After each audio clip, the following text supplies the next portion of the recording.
अगर कोई आपका हमसाया आपसे ज़्यादा तरक्की कर चुका है, वो हमसे टेक्नोलॉजी के अंदर, अपनी इकोनॉमी के अंदर अगर हमारे से 2-3 दहाइयाँ आगे गुजर चुका है, 20-30 साल की उनकी हमारे से आगे उनकी जो है प्रोग्रेस चली गई हुई है। अगर हम 20-30 साल मेहनत भी करें, जिस तरह उनके लोग कर रहे हैं उस तरह मेहनत भी करें, फिर भी हम कहीं पे जाके उनका मुकाबला नहीं कर सकते। आपके प्राइम मिनिस्टर जो है वो बगैर वीजा के पाकिस्तान आ सकते हैं और पाकिस्तान वाले खुले दिल के साथ उनको वेलकम कर सकते हैं। तो जब हमारे लोग जो हैं वो कभी तार के नीचे से, कभी बजरंगी भाईजान की तरह, कभी इधर से, कभी उधर से, कभी नेपाल से, कभी कहाँ से आपकी कंट्री में बगैर वीजा के जाते हैं, तब तो आप लोग पकड़ पकड़ के चित्तर मारते हैं। तो अपनी खुद मैशियत गिरा रहे हैं। हम तो अपने किसान को गिरा दिया हमने। हम सोए हुए थे, हमने इतनी गंदम खरीद ली है। हमने तो देखे इंडिया हमें कब मारेगा आगे। हम तो, हमारी हुकूमत तो हमें खुद मार रही है। इंडिया पे तो वो आगे मार दे उसका तो अफसोस नहीं है कि चलो जी वो तो दुश्मन है, वो ठीक है जी, दुश्मन ने एक दिन मारना है। और रजत शर्मा साहब के शो में जो है वो मोदी जी ने इंटरव्यू दिया और उन्होंने ये कहा कि जी मैं पाकिस्तान गया था, बगैर वीजा के गया था और हमारा यानी पाकिस्तान का सिक्योरिटी सिस्टम चेक करने गए थे, ये दावा किया है मोदी जी ने। सारे कंट्री तरक्की कर रहे हैं और मुझे लगता है, मुझे क्या सभी को वैसे लगता है, ऐसे लगता है पाकिस्तान पीछे जा रहा है और मुसलसल पीछे जा रहा है। इनका कोई साने रह ही नहीं गया कि मसलन कि बंदा सोचे कि यार हाँ इन्होंने इस फील्ड में तरक्की की है। हर फील्ड में इंडिया चाइना से दूसरे नंबर पे आ रहा है, चाइना के बाद एशिया में। नमस्कार दोस्तों, आज के इस वीडियो में हम बताने जा रहे हैं किस तरीके से मोदी जी के एक इंटरव्यू ने, मोदी जी ने कुछ पाकिस्तान के लिए ऐसी बातें, कड़वी और सच्ची बातें कही है जिसको सुनकर पाकिस्तानियों को मिर्च लग चुकी है। कई पाकिस्तानी तो इतने आग बबूला हो गए कि मोदी जी को अनाप शनाप बक रहे हैं और वही कई पाकिस्तानी ऐसे हैं जो मान रहे हैं कि भैया क्या गलत कह रहे हैं मोदी जी, या फिर क्या गलत कहते हैं भारतीय। भैया भारत का चांद पर झंडा है और हमारे झंडे पर चांद है और हम भूख से मर रहे हैं, हमारी 2 वक्त की रोटी नहीं पूरी हो रही है। तो फिर मोदी जी ने जो कहा वो तो सच है, यही बातें तो मोदी जी ने कही है। तो इसके ऊपर पाकिस्तानी मीडिया हो या फिर पाकिस्तानी लोगों में चर्चा शुरू हो चुकी है और फिर उसके बाद जो पाकिस्तानी कह रहे हैं, पाकिस्तानी मीडिया जो बोल रही है, आइए क्या कुछ कह रहे सुनते हैं। अभी मेरे बड़े फेवरेट हैं और रजत शर्मा साहब के शो में जो है वो मोदी जी ने इंटरव्यू दिया और उन्होंने ये कहा कि जी मैं पाकिस्तान गया था, बगैर वीजा के गया था और हमारा यानी पाकिस्तान का सिक्योरिटी सिस्टम चेक करने गए थे, ये दावा किया है मोदी जी ने। अब वैसे तो चले ठीक है, मोदी जी ने ऐसा कह दिया, हम मान लेते हैं, लेकिन बात सारी ये कि अपना बगैर वीजा के आने, पाकिस्तान आने पर मोदी जी अब बहुत हमें बता रहे हैं कि जी बड़ा अच्छा हो गया और मैं पाकिस्तान चला गया बगैर वीजा के। और इस पे उन्होंने जरा सा भी ये नहीं किया कि वो सोचते कि मुझे वीजा लेके जाना चाहिए था। लेकिन चले कोई बात नहीं, हम भी बहुत मेहमान नवाज लोग हैं, हमने भी उनको जो है हाथों हाथ लिया, हमने उनको वेलकम किया। हम बहुत खुश हुए कि पीएम मोदी जो है वो लाहौर आए थे और बगैर वीजा के आए थे।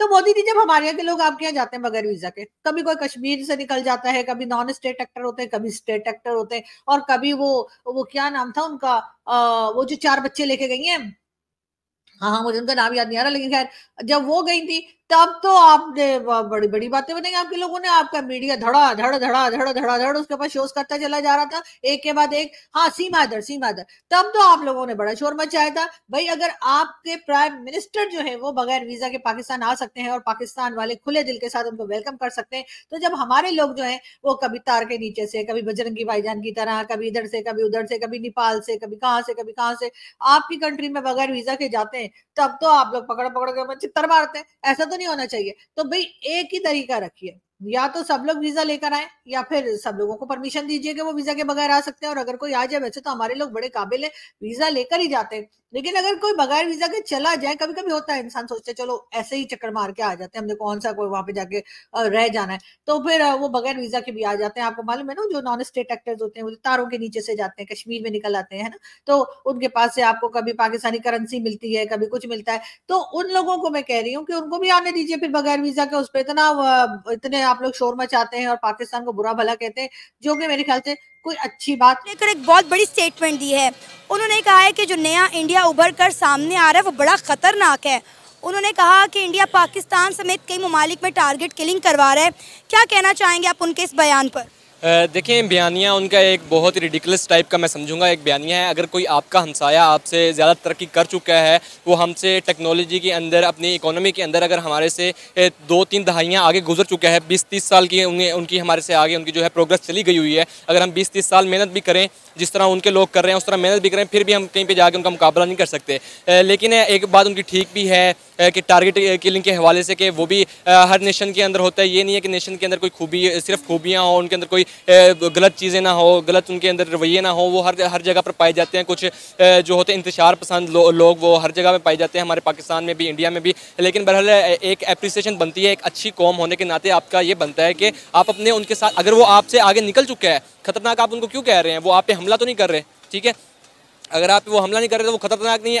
आपको चाहिए कि आप उनके साथ अपने जो कनेक्शन है उनको स्टेबल करें, आप उनके साथ मिलकर आप आगे बढ़ें, आप तरक्की करें। लेकिन हमें आज तक सिर्फ यही सिखाया गया है 75-76 सालों से कि जी हमारी दुश्मनी है। दुश्मनी हमारी ना नस्लों के अंदर ना एक दिमागी साइकोलॉजिकली ना हमें उनके खिलाफ कर दिया गया है। हमारे बच्चा पैदा होता है, उसे गाने सुनाए जाते हैं, यही बताया जाता है इंडिया हमारा दुश्मन है, इंडिया को हमने ये कर दिया, वो कर दिया। आज तक सिर्फ और सिर्फ 80% बजट लेने के लिए ना इन्होंने आज तक हमें सिर्फ दुश्मनी सिखाई है। यही अगर इन्होंने बेहतर होता कि हमें दोस्ती सिखाते तो हम भी आज उनके साथ, उनके मुकाबले, हालांकि हम निकले तो आज़ाद तो उनके साथ ही हुए थे, लेकिन वो हमसे 20-30 साल आगे गुजर चुके हुए हैं, निकल चुके हैं। हमसाए तो दोस्त होते हैं ना, हम लोग दुश्मन बन बैठे हैं।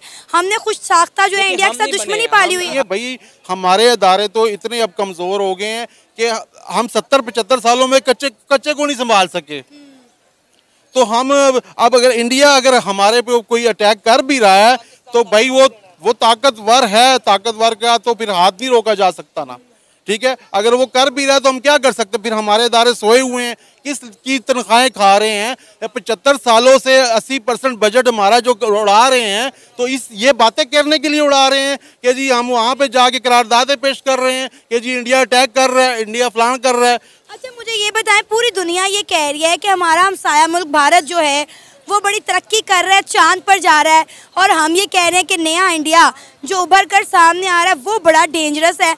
मतलब एक तरफ हमारे सियासतदान, हमारे जो लीडर्स हैं वो पार्लियामेंट में, कौमी असम्बली में खड़े होकर इंडिया की तारीफ़ें करते हैं, इंडिया की जो तरक्की है उसकी बड़ाई बयान करते हैं, और एक तरफ यूएन के अंदर ही पाकिस्तान के एम्बेसडर ये कहते हैं कि नया उभर के आने वाला इंडिया बड़ा ख़तरनाक है।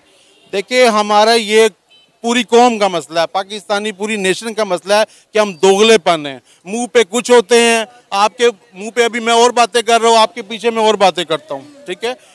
जब तक हम ये चीज़ें नहीं छोड़ेंगे हम तरक्की नहीं करेंगे। भाई बीमारी को जड़ से नहीं पकड़ते और कहते हैं जी ये हो गया वो हो गया। इंडिया को क्या पड़ी कि वो किसी के मुल्कों में जाके अटैक करेगा, ठीक है? अगर वो इंडिया इन चीज़ों में पड़ेगा तो वो तरक्की नहीं कर सकता। देखिए, रशिया ने पंगा लिया, वो तबाह हुआ। अमेरिका ने लिया, अमेरिका भी मकरूज है, ठीक है? मतलब जो भी किसी कंट्री में करता भी है तो वो खुद सुकून से नहीं रहता, वो खुद तबाह। कहते हैं ना, जिसके लिए गड़ा खोदे तो इंसान खुद ही गिरता है। मेरा नहीं ख्याल कि हिंदुस्तान वाले कोई ऐसा भी काम कर रहे हैं। देखो दोस्तों, पाकिस्तानी भी मानते हैं कि भैया नहीं, मोदी जी जो कह रहे हैं उसमें कितनी सच्चाई है, कितना झूठ है, पाकिस्तानी खुद जानते हैं। पाकिस्तानी बोलने के लिए मजबूर हो चुके हैं कि भैया सच में भारत बहुत आगे निकल चुका है, भारत की बराबरी कैसे करेंगे, और हमें धुतकार रहे, हमें इस तरीके के ताने दे रहे, तो हम उसी लायक है। क्योंकि पाकिस्तान में भूखमरी इतनी है कि पिछले कई महीनों में इतनी, मतलब कि रोटी आटे के वजह से इतने लोगों ने सुसाइड किया है, आत्महत्या की है कि उसका हिसाब नहीं है। उसके बाद पाकिस्तान में पैसों की तंगी की वजह से और 2 वक्त के खाने के लिए लोग चोरियां करने लगे, डकैतियां करने लगे। मतलब कि हद हो गई है, पाकिस्तानी इतना डूब चुका है पाकिस्तान।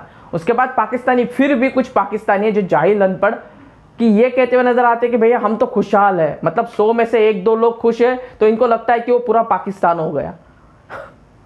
और कई पाकिस्तानी ऐसे हैं जिनके साथ ये हालात मजबूरन झेलने पड़ रहे हैं, जिनको वो लोग सच में मोदी जी का साथ देते हुए कह रहे हैं कि भैया वो सच तो कह रहे हैं यार, यहाँ पर ना ही जॉब्स है, यहाँ पर ना ही इन्वेस्टमेंट आ रही है, यहाँ पर ना ही खाने के लिए रोटी और कुछ है, ना ही यहाँ का एग्रीकल्चर है, ना ही यहाँ पर अनाज उग रहा है, ना ही यहाँ पर कुछ भी नहीं। लोग डंकियाँ मार मार कर भाग रहे हैं। लोग यहाँ पर है जो उनको जॉब नहीं तो वो चोरी और डकैती करने के लिए इंजीनियर पढ़ाई किए हुए ये भाग भाग कर दूसरे देशों में चुपके चुपके से जाकर और वहां पर काम कर रहे हैं, और जब पकड़े जा रहे हैं तो इनको लात मारकर निकाला जा रहा है। और ये सारी हालत क्यों हो रही है? पाकिस्तान की सरकार और पाकिस्तान की आर्मी की वजह से। फिर भी कई पाकिस्तानी अंधे बने हुए और पूरी तरीके से अपने देश को, मतलब आर्मी और सरकारों के भरोसे पे, फिर भी अभी भी उनके जो नसों में जो चूरन घोला गया ना, उस पर भरोसा रख के चल रहे हैं।